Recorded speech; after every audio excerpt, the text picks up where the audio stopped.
jeez. Oh, jeez. It all begins inside a home. The moment Oscar saw a woman busy washing dishes, he couldn't repress his desire. He approached her and stole a kiss. However, before the woman could fully surrender, she heard her husband's voice coming from outside and ran out. At that moment, her partner arrived, although she didn't witness what was happening between them. To understand this story, it's necessary to go back a few days. On a train, two young men are sitting. One answers to the name of Oscar, while the other is named Tom.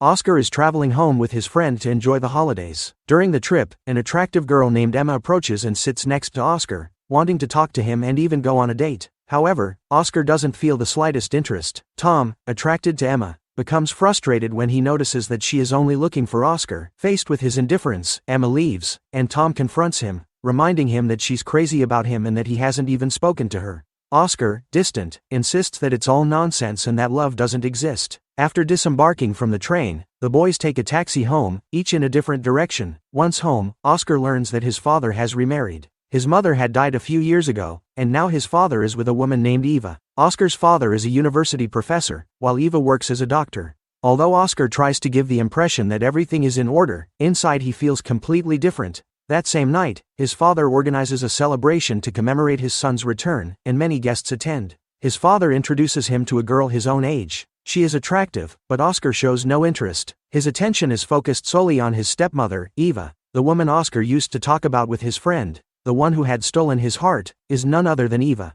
She is intelligent, mature, and independent. After the death of Oscar's mother, Eva began to worry about him, and at that moment, Oscar fell in love. He later went to boarding school, but he never stopped thinking about her. What Oscar yearns for sounds socially and morally questionable, but he follows his heart's impulses. He finds beauty in every one of Eva's gestures, in her gait, in her way of speaking, and in her great intelligence. He perceives her as the ideal woman, as if straight out of a fictional story. However, Eva has no idea about Oscar's feelings. He tries to communicate directly, but she fails to grasp his advances. At the party, Oscar meets Eva's best friend, Diane. This modern, free-spirited woman, a massage therapist, hints to Oscar, through words and gestures, that she is beginning to feel attracted to him. At the end of the party, Oscar's father asked him to walk home a girl who, although beautiful, had ignored him all night.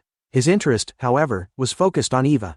Not wanting to go out with that young woman, he took a taxi with her anyway. During the ride, they chatted, and when the girl expressed her desire to go out together, Oscar excused himself, saying he was too busy for a date. Upon hearing this, the girl felt disappointed, but Oscar was just looking to get out of the situation. He helped her get into a taxi and sent her back home. Oscar, frustrated at not being able to express his feelings for Eva, felt deeply depressed. To drown his sadness, he decided to go to a bar to drink. There, he ran into his uncle, known for his romantic outlook on life. Jokingly, his uncle suggested he seduce a girl, but Oscar borrowed money instead. With the money, he indulged himself in some momentary pleasures. Even though he felt tired, he continued drinking. As he staggered out of the bar, completely drunk, he ran into Diane. Seeing him in that state, she realized that if he went home like that, his father would be angry, so she decided to take him back to her apartment. Oscar, exhausted, heard Diane suggest he lie down on the bed. She then said, "You need a massage." Attracted by the situation, Oscar agreed and took off his clothes.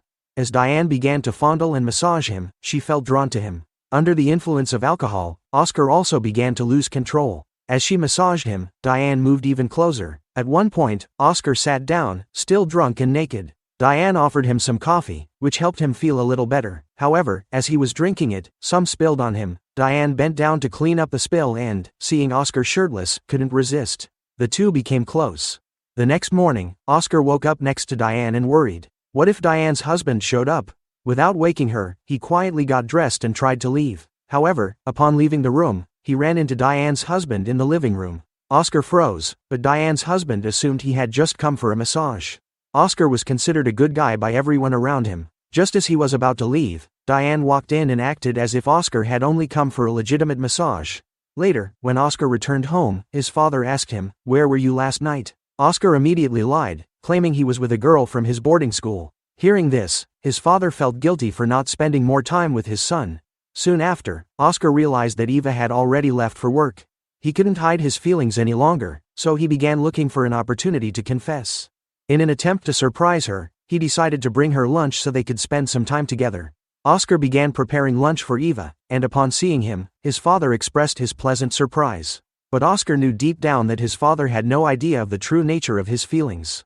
Later, Oscar went to the clinic where Eva worked and found her talking to a man who captivated her with his guitar. The scene paralyzed him and led him to imagine himself playing for her, reflecting the intensity of his infatuation. When he came back to reality, he finally entered the clinic. Eva was happy to see him and perceived him as someone sweet. In her role as a doctor, she began to answer his questions about the heart and why it is associated with love. The conversation went on for a long time, and Eva began to consider him a good guy. However, she soon realized that something was not right. Oscar had moved on to questioning her about reproduction. Before she could continue the conversation, Eva received a call from Diane. Eva then announced that they would have dinner that night with her father, and that Diane would also be present. Fear gripped Oscar, as he worried she might reveal what had happened between them. Desperate, he went to look for her at her house, but only found her husband, who began to suspect his visit. Oscar improvised an excuse and ended up finding out that Diane was at a restaurant with some friends. There, he found her and tried to talk to her alone, although her friends invited him to join them. After a while of chatting, they were impressed and began flirting with him.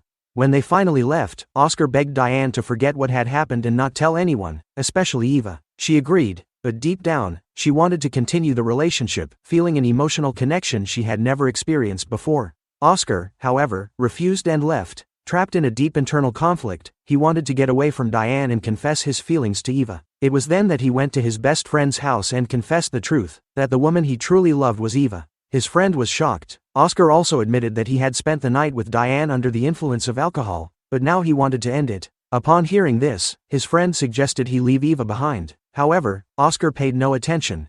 For him, Eva was the ideal woman, the person he wanted to share his life with. That night, he prepared for a family dinner at an elegant restaurant, and Diane was also present, not by her own choice, but because she had told Oscar's father that he owed her payment for a massage, so they were forced to bring her along.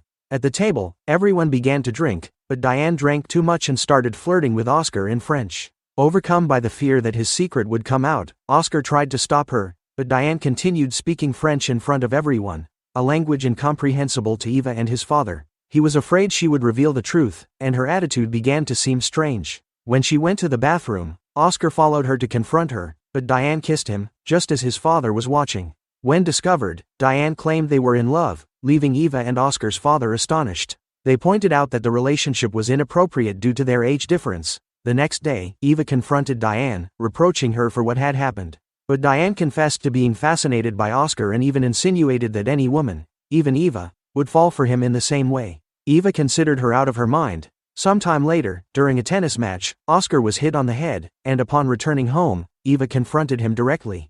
She wanted to know why he had gotten involved with Diane. Oscar defended himself, claiming that it was only a one-time occurrence, that he had been drunk, and that the confusion arose because she was wearing Eva's scarf. He ended by confessing his love for her. Eva, shocked, didn't reprimand him harshly, but calmly explained that at his age he still didn't know how to differentiate between attraction and a fleeting infatuation. She told him that, in time, he would understand what true love was. Although his feelings were rejected, Oscar didn't give up. He began to understand himself better and recognized that what he had felt was more of an idealized dream than real love. Later, while Eva was washing the dishes, Oscar silently followed her into the kitchen. He simply didn't want to be away from her. He joined her in cleaning the dishes, and in a calm moment, Oscar looked into her eyes, and she did the same. They drew closer, and Oscar kissed her. However, right after that kiss, Eva pulled away and left. At that instant, Oscar's father burst into the room and commented, "You're doing a great job." Unaware of what had just happened, he remained cheerful. Oscar's boarding school vacation ended a few days later. His father and Eva accompanied him to the train station. While his father went to buy the tickets, Oscar apologized to Eva, admitting that he had let his emotions get the better of him. He then boarded the train, taking his place next to his friend. At that moment, Oscar once again ran into the same girl who had previously shown interest in him. She thanked him with a quote from Voltaire, and Oscar returned her words with a genuine smile. He had finally learned to connect with someone his own age. When his friend asked him about Eva, he replied that the obsession no longer had the importance he once imagined. As the train moved forward, Oscar smiled softly, marking the end of his story. I hope you enjoyed the video. If so, remember to leave your like, subscribe, and activate the bell. Don't forget to comment below with your favorite part. Well, until next time.